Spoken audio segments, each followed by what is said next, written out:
my best friend তাক নমাজৰ কাৰণে এটা জামিন দিছোঁ ঠিক আছে এতে আছে হাত দে নমাজ পঢ়িবা না পঢ়িবা নমাজ পঢ়বা লাগবে দে হ্যাঁ আমাক আল্লাহ তাআলা আমাক দুনিয়াত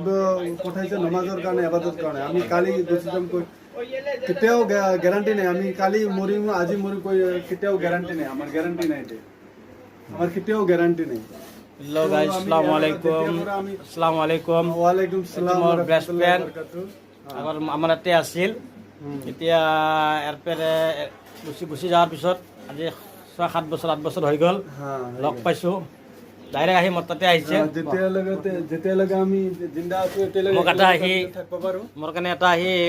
টুপি মোৰ কাৰণে টুপি এটা লৈ আহিছে আৰু জানামাজ এখন দিছে বঢ়িয়া ধুনীয়া লাগিছে কোনোতে ডিফাৰেঞ্চ একো নাই ধুনীয়া লাগিছে এইখন জাইনামাজ মোৰ কাৰণে আনিছে ইয়াৰ নাম ৰাহুল টুপি এটা দিছে জাইনামাজ এখন দিছে অৰিজিনেল নাম ৰিয়াজ মই ৰাহুল বুলি জানো কৰি ৰাহুল বুলি কৈছোঁ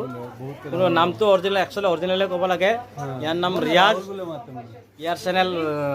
ছাবস্ক্ৰাইব কৰিব লাইক কৰিব 8 বছৰৰ পিছত যে মোৰ কাৰণে যদি কোনোবাই যে আহিছে এতে মোৰ খুব ভাল লাগিছে মোৰ কাৰণে যে লগ ধৰিব আহিছিল আজি জীৱনত ফাৰ্ষ্ট মোৰ বহুত ভাল লাগিছে কিন্তু মোৰ লাইফত মোৰ ফ্ৰেণ্ড দোস্ত একো নাই যেগিলা আছে চব মতলবী